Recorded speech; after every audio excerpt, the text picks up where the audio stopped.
and welcome to a special edition of Star Citizen Sunday, I suppose, even though I did record Star Citizen Sunday back on Friday. It came out Saturday due to PAX Australia, which happened over the weekend. So if you've come to catch up on everything that happened on the RSA website over the past week, have a look through all my videos. You will find Star Citizen Sunday. It is the most recent one. So today, I wanted to just cover the facts from PAX. Now, everything we saw, I'm going to go over it and explain to you what we saw and what it might mean. The cool stuff, basically. So let's get on with it. The live stream was a bit iffy at times, unfortunately, and there were occasions where it would cut out. So until we get the RSI official live stream on their website, we only have the snippets. So there were a little bits missed out, but nothing too great, I don't think. It wasn't a super long episode like they usually are. But as always, kicking off was Sandy Gardner, who was dressed as a pirate this time. Team Outlaw, apparently. And she was interrupted by Aaron Roberts, who had a gun with him, a man with a gun with him, asking Sandy to drop the weapon, to get on the floor and put her hands behind the back. But at that point, we lost transmission. But when we came back, there was Chris Roberts he was just exploring the asteroid hangar, and we were looking at the Gladius. Now, when we joined him, he was sat in the cockpit, so we didn't hear everything he had to say about the Gladius because we were out for a couple of minutes. He did announce, though, that, as we know now, the Gladius is hangar ready. So if you are wanting the Gladius, get onto the website, buy it, it's yours, it's in the hangar, you can sit in it, you can play with it. You can't fly it yet, but that'll come soon enough. So once he's finished with the Gladius, he got into his little buggy and drove past a few of the Mustang variants, including one which was a very blacked out one, which looked very similar to the Hornet. I think it's the Tracker, which is like the stealth one. But he ended up getting to the Aegis Redeemer, the next great starship winner. It is a really fantastic ship. It looks amazing. I don't know what variants it'll be. I hope there's a civilian one where you can have a bit of cargo instead of, you know, your seats, and then you've got your little coffee machine. Really cool. Check out Tactical Advance. He's someone I subscribe to who does a lot of Star Citizen videos. If you haven't heard of him, I'm sure you probably have done, but check him out. He has done a full walk round of it. He's brilliant videos, so go to his channel to see exactly what it is. Now, Chris Roberts did explain that the role of the Redeemer would play like a drop ship or a boarding ship, and this is where he started talking about their FPS module, or the showcase they're going to show as the demo. Came up with a bullet point screen, and the title was High Stakes and Real Consequences. I sort of delved into this and thought, what does that mean? You know, real consequences, obviously, you know, when you're dead, you're dead. There's no respawn mechanic until the next round, I expect. So, you know, that's how it's going to be in the FPS module. I expect that's how it was in this demo as well. So, high stakes. Now, this is only a speculative sort of idea, but I wonder if there will be maybe monetary rewards if you win, if your team wins, or you find new stuff. And I'm talking about Arena Commander rather than the actual in-game, because obviously I wasn't sure if he was meaning the persistent universe high stakes, because if you go to a space station, you're wanting the loot there, you've got to take out these people, otherwise you don't get the loot and you're probably dead. So whether or not that means that, or you can earn money through, you know, UEE credits through the Arena Commander, I think that would be a good idea. If it's not on the cards yet, might be a nice little way of placing bets and stuff. He said it's a thoughtful tactical experience with more consequences to our actions, which I believe is a great way of putting it. When there is no respawn, the threat of death becomes very imminent, and it slows gameplay considerably. So, you know, you really have to think about your actions. You can't just go running out there and gunning. If you've ever played Armour, you know, it's exactly the same as that. If you die, you die. Although saying that, even that, yeah, you know, you respawn. If you play it on the hardest level, you know, you have to restart from the beginning. With this, you know, it slows gameplay down. You have to think, you have to work as a team. If you're on your own, you have to really think. You know, if you see 4 people, if you are on your own in COD or Battlefield, you'll just engage them just for the sake of trying to get a kill.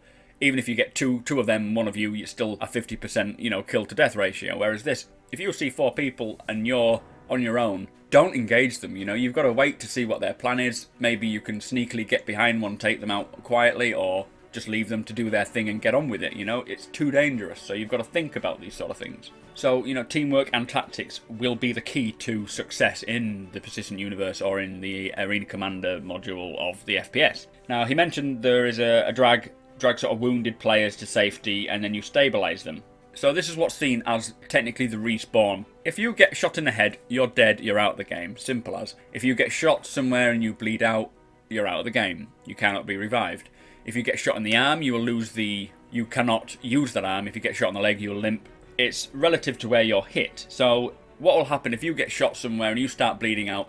Your comrades will have to drag you out. I've said it before. Chris Roberts has said it before. You're gonna get patched up so you can get back into the game. You will probably be at a lesser health than you would have been to start with, obviously. And then, you know, when you get back to the ship or to a place with a medical bay, planet side maybe, then you can be properly healed back up to 100%. There's a lot to it. Now after that, there was another screen which said unparalleled fidelity and realism, basically lots of realism. I can't read what I wrote. And this goes into about PBR, you know, the physically based rendering. The ships, the players, the environment, everything is going to be physically based rendered. So everything will have this PBR and it will look fantastic. So, you know, it really shows. So back into the hangar again with Chris Roberts. He shows us his player, or his character, which this is actually a build of the FPS module sort of build, the newest build, which has the new characters and, you know, everything to PBR. So he said he was in a light marine outfit, which is pretty cool. So obviously that's just your quick maneuverability sort of army outfit.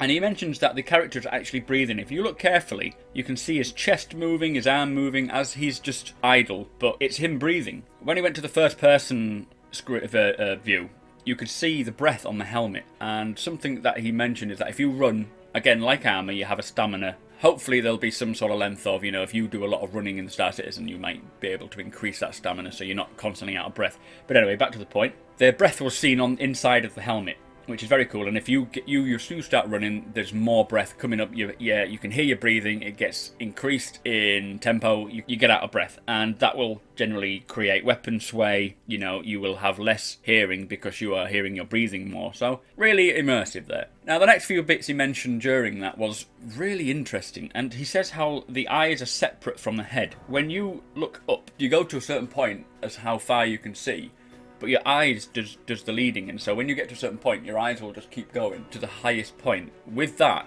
the helmet, when you turn your head, your eyes will move first, your helmet will turn, and then you'll get to see the side of the helmet because your eyes are still going, whereas your head cannot. This is going to, again, it's subtle things with Chris Roberts that really makes the game brilliant, and you will not notice this if you hadn't heard about it. You'll just assume this is just normal, but you'll feel very immersed and not understand why. So it's good that he's explaining why, because first of all, it's brilliant, and second of all, it's just good to know. So the other fact of having separate eyes is it stops nausea. If you're running, he says that your eyes will focus on a certain point.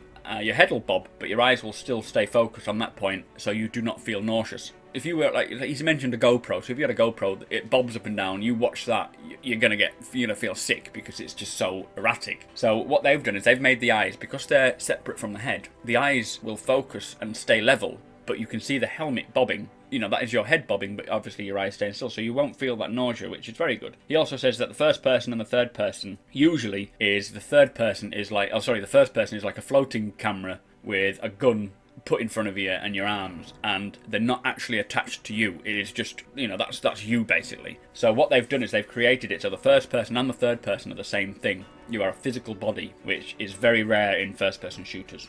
So after that, he asks them to pull out a rifle.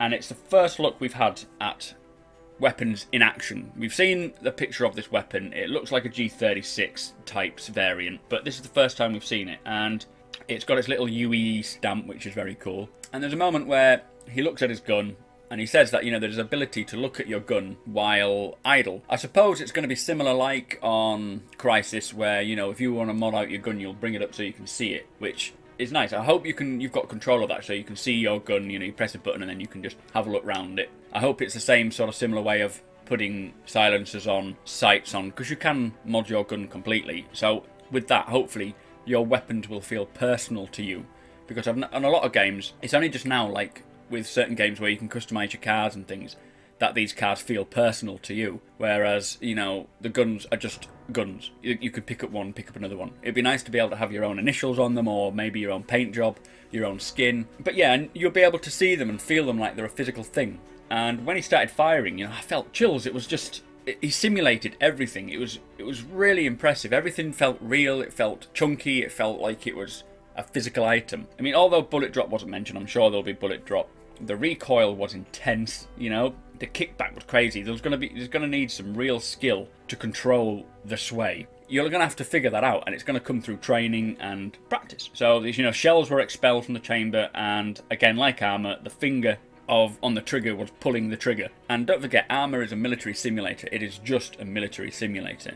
So the fact that this is a little aspect of Star Citizen, this is just the first-person shooter aspect, and it's up to a standard that armour looks like it is at already. So Chris Roberts also mentioned that the gun will shoot where the barrel is aiming, which it's not. There's no auto aim, as we know, and this generally stops this run and gun theory. You know, with Battlefield and COD, you've just got to have a quick reaction and quick reflexes and good aim to just quickly run, turn, shoot, run, turn, shoot. It's not going to work like that on Star Citizen. You know, you've got to stop. You've got to set yourself up. You've got to fire, which means that there's going to be good fire team tactics. You know, you can't just go running in there blasting away because you will die. This sort of lends sessions to, like, maybe there's going to be sort of like a training ground, like a kill house, where, you know, you can go up in the Arena Commander, I suppose, will be the training ground, and you can go up against other teams and different fire teams, and you can test out your new tactics, your formations. I'm really looking forward to this because I've been a member of an armour group for a while, and there's nothing more involving than playing as a group in a team as it should be played, rather than a lone wolf trying to take on the world. You know, you've really got to work as a team. So after showing off all this PBR and everything, he mentioned how, you know, he mentioned that we're going to go and see the FPS in a second, but first we're going to meet the team behind it. For a while now, we've known they are called IllFonic. They met about 7 years ago, apparently, and they made Nexus, which is a THQ Partners sort of game, and it's a first-person shooter. It looks pretty impressive, but I must say, Chris Roberts did take a huge risk giving it to such a small team. But looking at what they've achieved in the time they've had, from something like Nexus to this FPS module, it looks like it's paid off. It's really going to set them on the map as a developer now, because something like this is going to get the headlines everywhere, so everyone will want IllFonic. So good work, IllFonic. We appreciate it. Now, during the interview of all these different people that we met, I won't go into names because there was a lot of them, we saw a few screens of settings and a little, you know, walk-arounds, and some of them just look amazing. Like, there was one that just reminded me of Alien Isolation. Really cool. I mean, that, again, Star Citizen is lots of little games, but in one big package. But while we were talking to them, they mentioned about, you know, being able to cut off power to a space station, the oxygen, open the hangar doors to create a vacuum and get them all sucked out. You can even blow up the whole place with a self-destruct system, you know?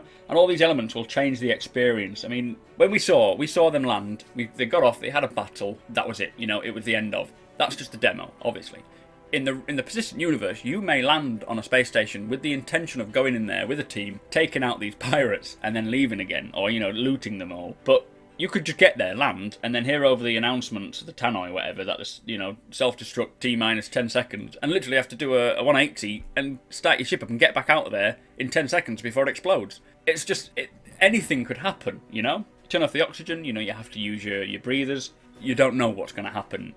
So after we met IllFonic, we got to see the first-person shooter demo within a space station from them, and it starts with a nice scene like the Persistent Universe demo was. You can see this space station, which we've seen before, and an Aegis Redeemer flies past, and then you go on board, and you can see them all sat in the little seats. And something over the tannoy, again, comes up with Gatekeeper has POE. Now, I assume this will mean something like point of entry, and it cuts to a scene where he is pushing someone off of a chair at the gate, you know, at the sort of entrance to this space station, where he opens the gate for them. So whether or not he's been on board previously, taken out the guard and opened the gate, I don't know how that happened, but that's by the by. Let's just get on with it. The Redeemer enters through a force field, and we've had a question before in Temple of the Chairman, will there be force fields on bigger ships, etc.?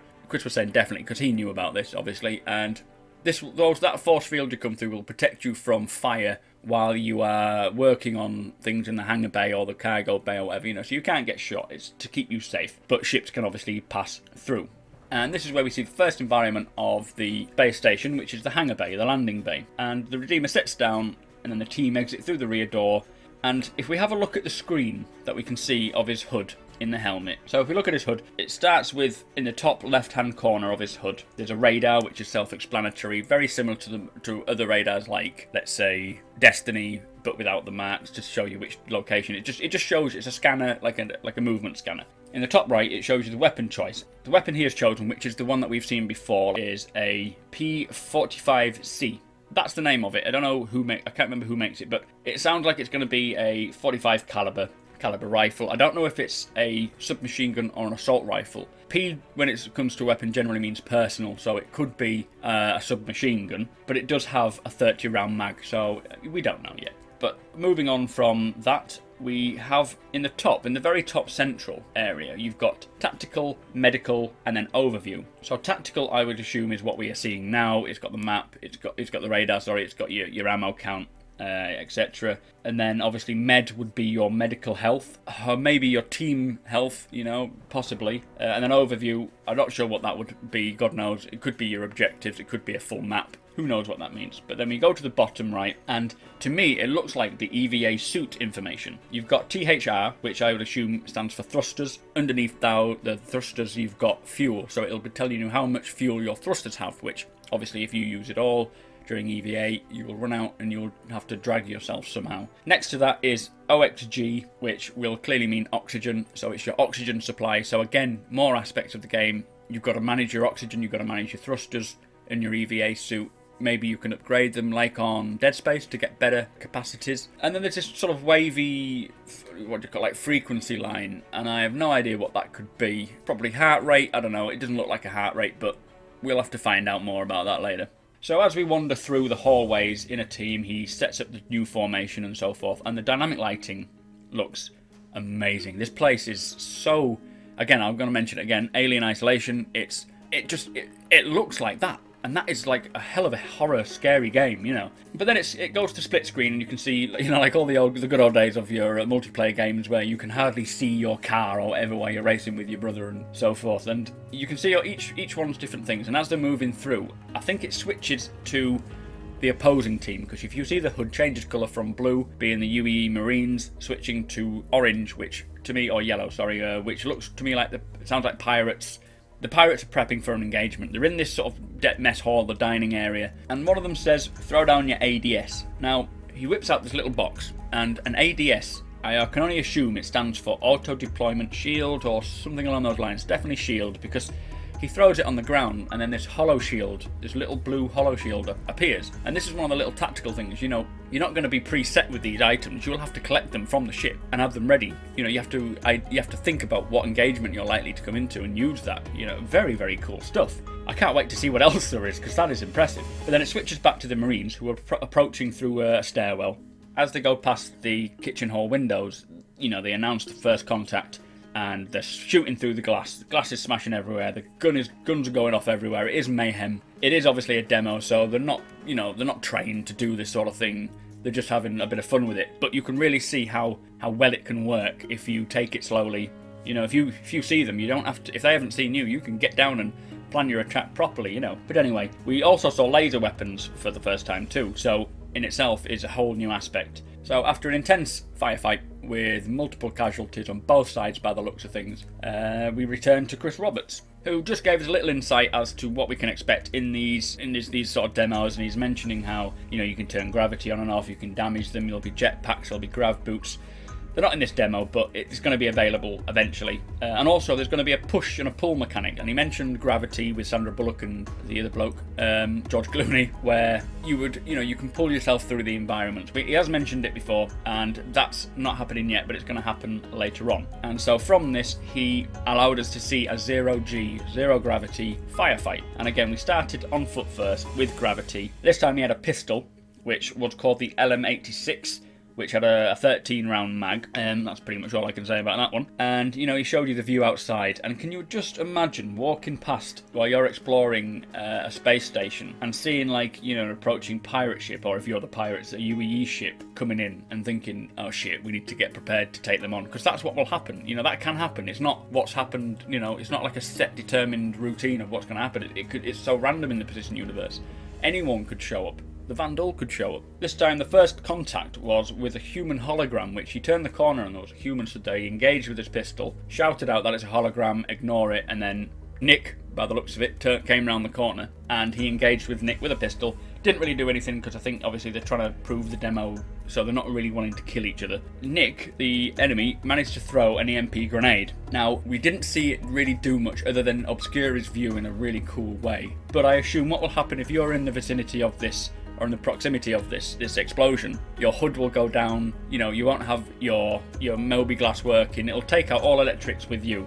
Whether or not that means it'll take out your oxygen supply or your gravity or your thrusters, I don't know, but it sounds like a good little tactic for a game. So we entered this huge warehouse after following this enemy, and then we switched to the enemy, the pirates again, well, there's one of them running to the generator, and you can hear the gunfire in the background, so this is live, this is while they're still fighting. And he goes into this room, and there's this huge, cool looking floating sphere, sphere. I don't know how to pronounce it. And he just turns it off. There's a big announcement over the tannoy again saying that, the station, the gravity's going down. And you can hear one of the team, I assume it'll be the good team, saying, get some force propulsion grenades out. What that means, I don't know, but it sounds to me like if you're in, again, the vicinity of that explosion, it'll push you back. So if you're in 0G, it's a very useful grenade for clearing an object, like the Fists of Fury, or whatever it's called in Destiny, where it pushes the opponents away. So if you throw that in 0G, it's a good way of clearing out a room and getting them all out of the way.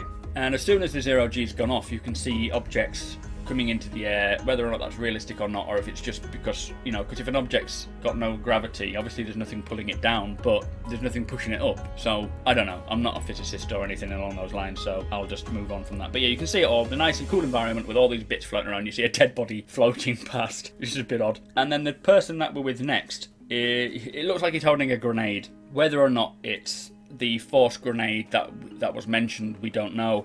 It's called a DS-12. I don't know what that could possibly stand for. But then after throwing a couple of them out, he switches to a laser weapon, which again is like a bullpup style weapon, called the ATT-4, and it has a charge of 600. Now, whether or not that's a charge, or rounds, I mean, obviously laser weapons don't use rounds, they use energy. So whether or not that's the ammo, it'll go down and then recharge up again, or you have to swap out the cartridge. I don't know. It looked like the ammo count didn't decrease during this firefight, and I assume that is just because it is not a final game, it's just the example. But yeah, again, another big firefight happens.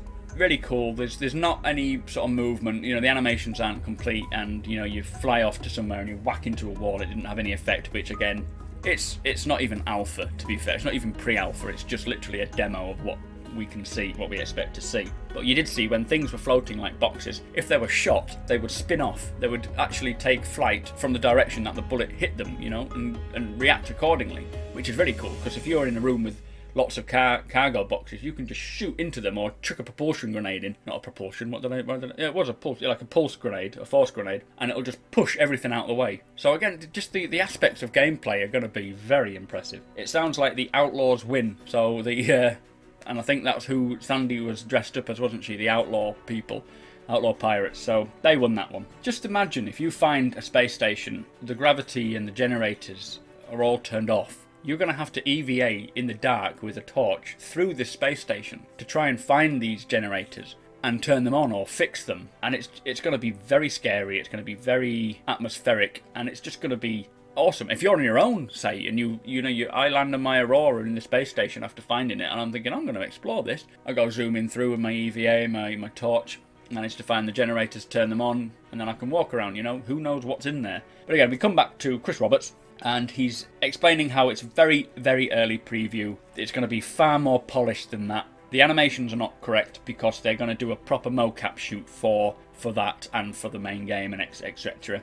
And that's going to happen early next year. And he says, don't forget that this is just a part of a huge universe. I've been saying this all the way through. This is just a snippet of what can happen in this universe. If you don't even want to engage in first-person shooting, you don't have to, He says there's going to be real physics like the push and pull. There's going to be destructible technology and things within the environment. And they're going to be realistic, obviously, realistic environments. So that was the first run of the first-person shooter. Super impressive to say it's just the very start of what we can expect. So after that, he explained how Arena Commander Volume 1.0 will feature all the single-seater ships. Both maps will be updated. New Horizon Speedway will be updated, and we know there's going to be pit stops as fuel will now play a part in it, so you'll need to refuel. Maybe even repair a couple of bits if you've taken a bang anywhere.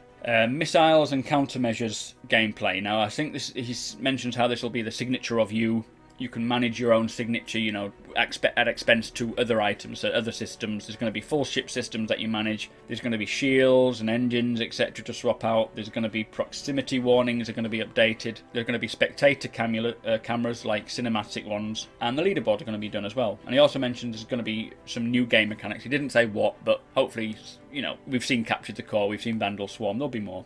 There's going to be new weapons and new parts, as I say, coming out where you can swap them out, and it will really change gameplay. And it's like you see in like other games where you have a role as maybe the sniper or the anti-tank. You are going to have the same role as a squadron in the Precision universe. You know, if you have certain things on your ship, like loadouts, you will differ to other ships, which will maybe be better for dogfighting and so forth. Lots to do. And that is coming out at the end of this year. So it sounds like it's going to be a very nice Christmas present, because there's only November and December left to go. So Arena Commander Volume 1.0, end of this year. So the roadmap for everything Star Citizen is obviously Arena Commander End of 14. FPS module is going to be early 2015. He didn't specify as to a date, as obviously he knows from past experiences that you'd never put a date on it because anything can happen. Planet side module and social module will be very close behind the FPS module, which is very cool to hear. And then Arena Commander 2.0, which is the multi-crew ship combat, will be mid-2015. And he also explains how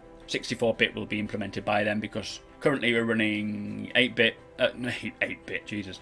32-bit, which the maps are quite small. If you go too far away from the origin, everything will shake, because you know, that's not their fault. That's just the 32-bit. So they're creating this 64-bit, which will allow them to have thousands, millions of kilometers of play area. Perfect for multi-crew ships. So Squadron 42 Chapter 1, which is apparently longer than Wing Commander, the game itself, and he says it's looking like it's going to be 15 to 20 hours, Aaron says. So that's going to be the end of 2015, and the PU Alpha will be late 2015. After that, he just thanks everyone.